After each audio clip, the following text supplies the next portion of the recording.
அனைவருக்கும் வணக்கம். இந்த வீடியோ போடுறதுக்கு சத்தியமாக எனக்கு மனசே வரலைங்க. மனசே வரலை. ஆனாலும் ஏன் போடுறோம் அப்படின்னு எனக்கே தெரில. இதை பேச வேணாம்னு சொல்லி உள்மனசு எவ்வளோ தான் சொன்னால் கூட ஆனால் பேசணும் அப்படின்னு சொல்லி ஏதோ ஒரு நோக்கம் வருது. அது என்னன்னே தெரில. அதை நான் ஃபஸ்ட்டே சொல்லிக்கலாம். இந்த வீடியோவை நான் பேசணும் அப்படின்னு சொல்லியே பேசலை. எதுக்கு துரோகம் இனத்தோட சாபம்லாம் தலைப்பு வைக்கணும், பின்னணியில் ஏன் கருப்பாடுன்னு சொல்லி ஏன் பேசணும், அந்த கருப்பாடுன்னு நான் சொல்லாட்டினாலும் அந்த கருப்பாடு யாருன்னு உங்களுக்கு தெரியாதா, தெரியும் தானே, அப்படி இருந்து ஏன் நான் வீடியோ போகணுங்கிறது எனக்கே தெரில. ஆனாலும் ஏதோ ஒரு சக்தி நம்மளை இயக்குது, என்னை இயக்குது அப்படிங்கிற மாதிரி தான் நான் சிந்திச்சுக்கிறேன். எனக்கு இந்த விஷயத்த பேசணும் அப்படிங்கிற எந்த அவசியமே இல்லை. ஆனால் நம்மளை ஏதோ ஒரு சக்தி இயக்குது. சீமானுக்கு இந்த மாதிரிலாம் துரோகம் நடக்குது, அதை நம்ம பேசணும் அப்படின்னு சொல்லி இயக்குது அப்படிங்கிற மாதிரி தான் இருக்குது. ஏன்னா சுரேஷ் காமாட்சி அப்படிங்கிற ஒருத்தர், அவர் யார் அப்படின்னு எனக்கு எப்படி தெரிய வந்துச்சு அப்படின்னா, அண்ணன் சீமானோட நெருங்கி பழகியவர். அண்ணன் சீமான் அவர்கள் வச்சு மிக மிக அவசரம் அப்படிங்கிற ஒரு படத்தை எடுத்தார். அதே மாதிரி மாநாடு படத்தோட ப்ரொடியூசரு அண்ணன் சீமான் அவர்கள் அந்த மாநாடு அந்த படம் ரெடி ஆகிட்டு இருக்கும்போது ஃபுல் சப்போர்ட் சுரேஷ் காமாட்சி அவர்களுக்கும். அதே மாதிரி சல்லியர்கள் அப்படிங்கிற ஒரு பட பிரச்சனை இல்லை, நாம் தமிழ் கட்சி ஆதரவு தெரிவித்து நாம் தமிழ் கட்சிக்காரங்க எல்லாருமே அந்த படத்தை பார்க்கணும் அப்படின்னு சொல்லி சொன்னோம். பிவிஆர் அப்படிங்கிற ஒரு வட இந்தியா சேர்ந்த ஒரு தேட்டருக்காரன் போடலை. அப்புறம் ஒரு ஓடிடி தளத்தில் ரிலீஸ் பண்ணாங்க. அந்த படத்தை நம்ம பார்த்து வெற்றியடைய வச்சோம். அந்த மாதிரி இடங்களில் இவரை தெரியும். இன்னும் சொல்லப்போனால் ராஜா கிளி படத்தில் அண்ணன் சாட்டை துருவம் நடிக்க வச்சார். அண்ணன் சீமானவர்களாக இருக்கட்டும், சாட்டை துருவமாக இருக்கட்டும், இவருக்கு பிறந்தநாள் வாழ்த்து சொல்லுவாங்க. இன்னும் சொல்லணுன்னா அமைதிப்படை 2 படம் எடுக்கிறாங்க. ஐயா மணிவண்ணன், சத்யராஜ், அண்ணன் சீமான் நடிக்கிறாங்க. இவரை ப்ரொடியூசர் ஆக்குனதே அண்ணன் சீமான்னு சொல்லி இவரே சொல்லியிருக்கார். யார்? இந்த சுரேஷ் காமாட்சி அப்படிங்கிற டைரக்டரு. இப்போ என்ன நடக்குது அப்படின்னா, அதே சுரேஷ் காமாட்சி அப்படிங்கிற டைரக்டரு அவருடைய பிறந்தநாளை கொண்டாடிருக்கார். அங்கே தான் நம்மளுக்கு என்ன ஆகுதுன்னா, அந்த வீடியோ பேசணும் நேற்றே பேசியிருக்கணும். ஆனால் நேற்றே பேசலை. நம்மளுக்கு எதிராக இருக்க எல்லாருமே பேசிட்டாங்க. நம்ம துரோகின்னு சொல்லிட்டோம். நம்ம இவரை துரோகின்னு நம்ம சொல்லலை. சொல்லலை இல்லை நேற்று. நம்ம ஆளுங்க பல பேருக்கு அந்த எண்ணம் இருக்குது. அதனால் அவங்க எழுதிக்கான வைங்களேன். அந்த கார்ட்டூன் வரைவாரில் அவரெல்லாம் வீடியோ போட்டு கதறியிருக்கார். என்னென்னா, முத்துப்பாண்டி அண்ணன், வெற்றிக்குமரன், அப்புறம் இந்த மூத்த பத்திரிகையாளரோட பிறந்தநாள் கொண்டாடுறாரு சுரேஷ் காமாட்சி ப்ரொடியூசர். அதுக்கு முன்னாடியே சிம்புவர்களோட சவுக்கு சங்கர் ஆஃபீஸில் பிறந்தநாள் கொண்டாடினார். இப்போ என்னென்னா, இப்போது லயலா காலேஜ் வாசலில் ஒரு டீம் என்ன பண்ணுது, அங்கே இருக்குது லயலா காலேஜின்னு இருக்குது. லயலா காலேஜ் ஓனராக கூடிய லயலா மணி அவர்கள் தான் புரட்சியாளர். அவர் தான் இலங்கை தமிழருக்காக போராடினார். அவர் தான் காவேரி சிக்கலுக்காக போராடினார். அவர் தான் பாலாறு சிக்கலுக்காக போராடினார். அவரை மாதிரி ஒரு புரட்சியாளரே இல்லை. இங்கே தமிழர்கள் இங்கே சாப்பிட்றீங்க அப்படின்னா அது காரணமே அந்த லயலா மணி அப்படிங்கிற லயலா காலேஜ் ஓனர் தான் அப்படின்னு சொல்லி ஒரு குரூப் இருக்குது. அந்த குரூப் யார் அப்படின்னு தெரியும். முத்துப்பாண்டி அண்ணன், களஞ்சி அண்ணன், இந்த மூத்த பத்திரிகையாளர். இன்னொரு பக்கம் பார்த்தீங்கன்னா வெற்றிக்குமரன் நம்பர் 1 துரோகி. அண்ணன் சீமானோட 25 வருஷம் இருந்து கட்சியை வளர விடாமல் திண்டுக்கல், தேனி, மதுரை இந்த மாதிரி இடங்களுக்கு பொறுப்பாக இருந்துக்கிட்டு அந்த இடத்துல கட்சி பொறுப்பாளர் யாரையுமே போடாமல் கட்சியை வளர விடாமல் பல கட்சிகள்கிட்ட திருட்டு கைவிட்டு வாங்கிட்டு பல இடங்களை தனக்கு சொந்தமாக வாங்கி போட்டுக்கிட்டு நத்தம் சிவசங்கரன் போன்ற கட்சிக்கு உண்மையாக இருக்கவங்கள கட்சியோடு தூக்கிற வேலையை பார்த்துட்டு இருந்த வெற்றிக்குமரன். இன்னும் சொல்ல போனால் நம்மளுக்கு ஒரு செய்தி வருது, நாம் தமிழ் கட்சியில் இருந்து தாவைக்காவுக்கு ஆள் பிடிக்கிற வேலையை பார்க்குறது நம்பர் 1 யார்? ஜெய்ச பாண்டியன். அதே வேலையை பார்க்குறாரு வெற்றிக்குமரன் அப்படிங்கிற செய்தி வருது. அப்போது இந்த மாதிரியான ஒரு ஆட்கள் அவரோட போய் நம்ம சுரேஷ் காமாட்சி அவர்கள் பிறந்தநாள் கொண்டாடுறாரு அப்படிங்குள்ள அது இந்த மூத்த பத்திரிகையாளர் அவர் எப்படிப்பட்ட ஒரு நபர் அப்படிங்கிறத நம்ம சொல்லலாம். வேணாம், அசிங்கம்.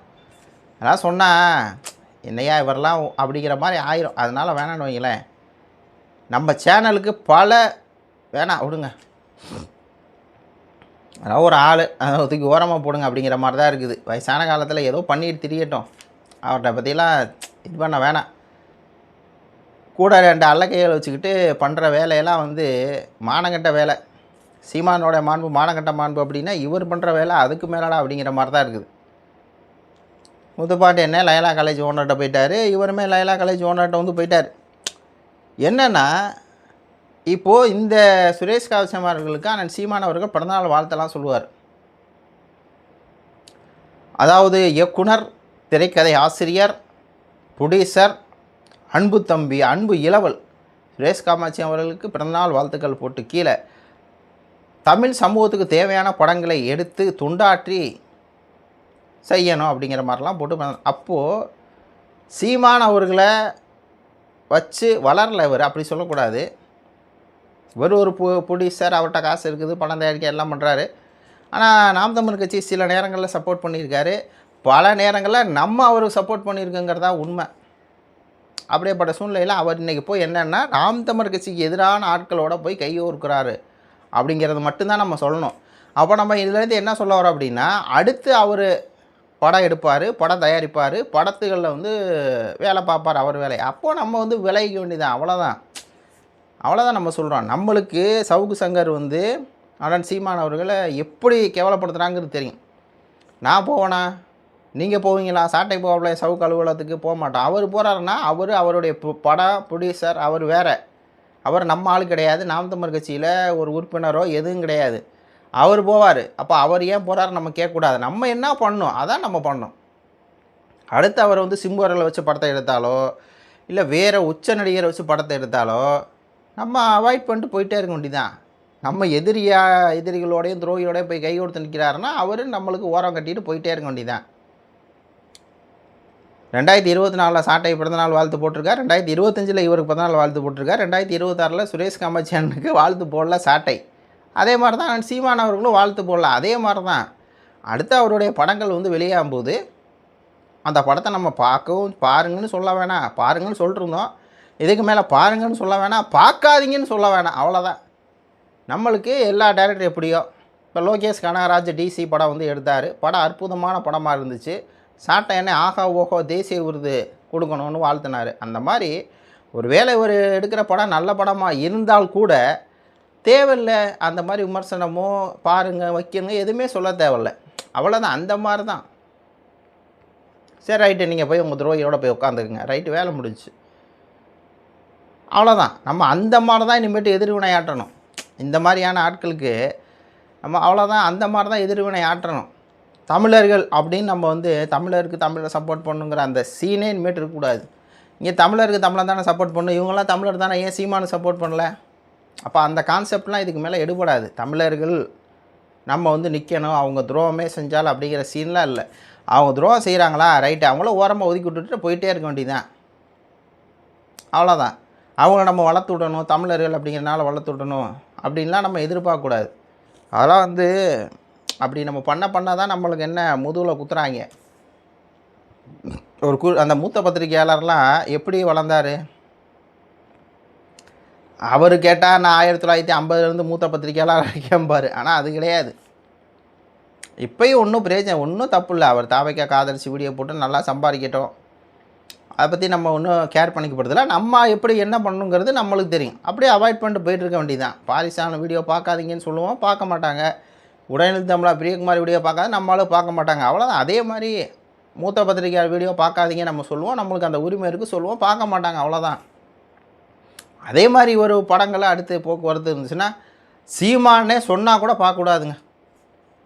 அவர் தம்பி அப்படிம்பார்.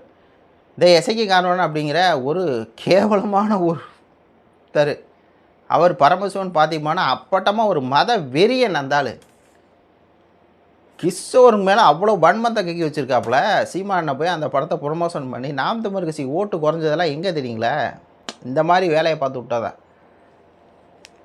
தம்பி தொம்பிங்கிறது இன்றைக்கி அந்த தம்பி தொம்பினவர் தான் என்ன சீமானவரில் அவ்வளவு இழிவுபடுத்துகிறார் இசைக்கு காரணம்னு. அப்போ இவங்களுடைய முகத்தில் நம்ம வந்து கிழிக்கணுங்கிறது தான் நம்மளுக்கு தோணுது. எதனால் எனக்கு தோணுது, எதனால் இதை பற்றி பேசணும்னு தோணுதுன்னா அந்த முகத்தில் கிழிக்கணும்ல, இவங்க இப்படிப்பட்டவங்கன்னு தெரியணும்ல, அதான் நம்மளுக்கு தோணுது அப்படிங்கிற மாதிரி தான் இருக்குது. இருக்கட்டும், இன்னும் எத்தனை பேர் தான் துரோகம் பண்ணுவீங்களோ பண்ணுங்கள். துரோகம் பண்ணிட்டு லயலா காலேஜ் ஓனருக்கு உண்மையாக இருங்க, அவ்வளோதான் அவ்வளோதான். அப்படி தான் நீங்கள் இருக்கீங்க, அவங்களுக்காவது உண்மையாக இருங்கிறோம். இப்போ லயலா காலேஜ் ஓனருக்கு உண்மையாக இருக்கீங்க, அந்த லயலா காலேஜ் ஓனருக்காவது உண்மையாக இருங்க. நீங்கள் யாருன்னே தெரியாமல் வர்றீங்க, உங்களுக்கு ஒரு அடையாளத்தை கொடுக்குறாரு சீமானை. அடையாளத்தை கொடுத்ததுக்கப்புறம் நீங்கள் என்ன பண்ணுறீங்க? சீமானை திட்டிட்டு சீமானை வசப்பாடிட்டு லயலா காலேஜ் ஓனர்கிட்ட போகிறீங்க. சில பேர் வந்து வேல்முருகன் அவர்கள்ட்ட போயிட்டு அதுக்கப்புறம் லயலா காலேஜ் ஓனர்கிட்ட வந்து போகிறீங்க. அங்கேயாவது உண்மையாக நேர்மையாக இருங்க. உங்கள் கருத்துக்களை சொல்லுங்கள். நன்றி, வணக்கம்.